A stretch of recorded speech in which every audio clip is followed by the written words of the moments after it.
Now diagonals of a square, diagonal AC of a parallelogram ABCD, यहाँ एक parallelogram दिया हुआ है, गिवन फिगर है, इट बाइसेक्ट C ऑल्सो, हमें ये प्रूव करना है कि ये C को भी बाइसेक्ट करे, एंड ABCD इज रोम्बस, हमें ये भी प्रूव करना है कि ये रोम्बस है। तो देखते हैं कैसे करेंगे। सोल्यूशन ऑफ 3, अब यहाँ मैं नंबरिंग दे देता हूँ 1 2 3 4, तो ईजी रहेगा, बार बार एंगल लिखने की बजाय ना नंबरिंग कर लेना बेटा, आप भी ईजी रहेगा। गिवन में देखते हैं कि क्या है।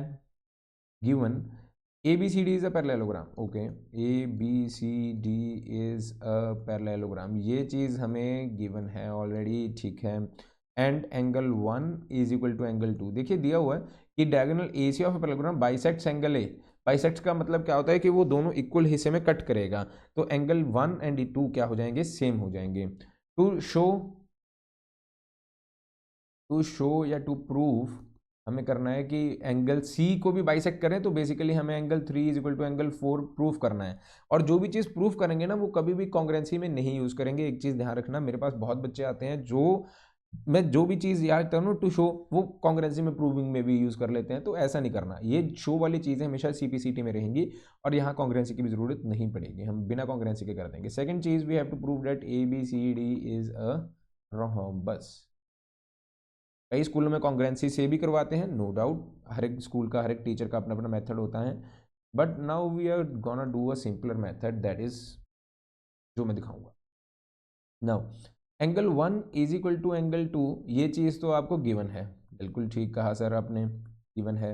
Angle 1 is equal to angle 4, क्या ये 1 4 के बराबर और जो 2 है वो 3 के बराबर हो सकता है? ये कैसे होगा सर, 1 4, देखिए ये एक Z नहीं बन रहा, यहाँ से ये एक Z बन रहा है, तो Z में बनने वाले एंगल्स जो होते हैं that are alternate interior angles, तो ये ऑल्टरनेट इंटीरियर एंगल्स हैं, जिसके तहत मैं कह दूंगा कि ये भी सेम हो गया।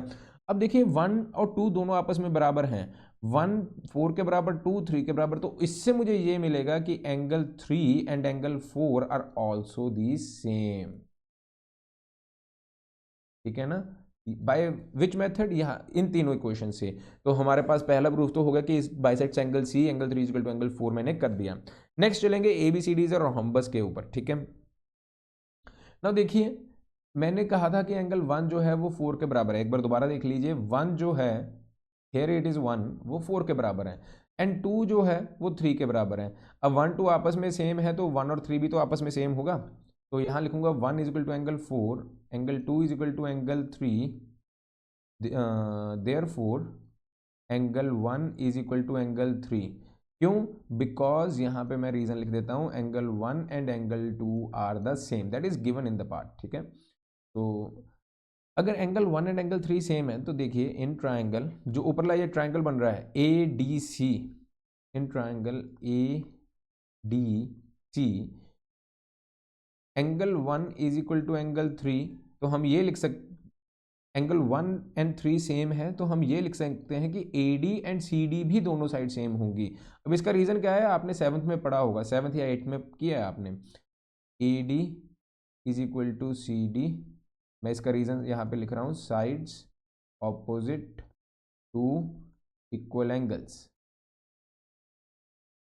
जो साइड्स इक्वल एंगल्स के ऑपोजिट होती हैं वो साइड्स भी सेम होती हैं। AD is equal to CD, angle 1 is equal to angle 3 है, तो AD is equal to CD हो गया।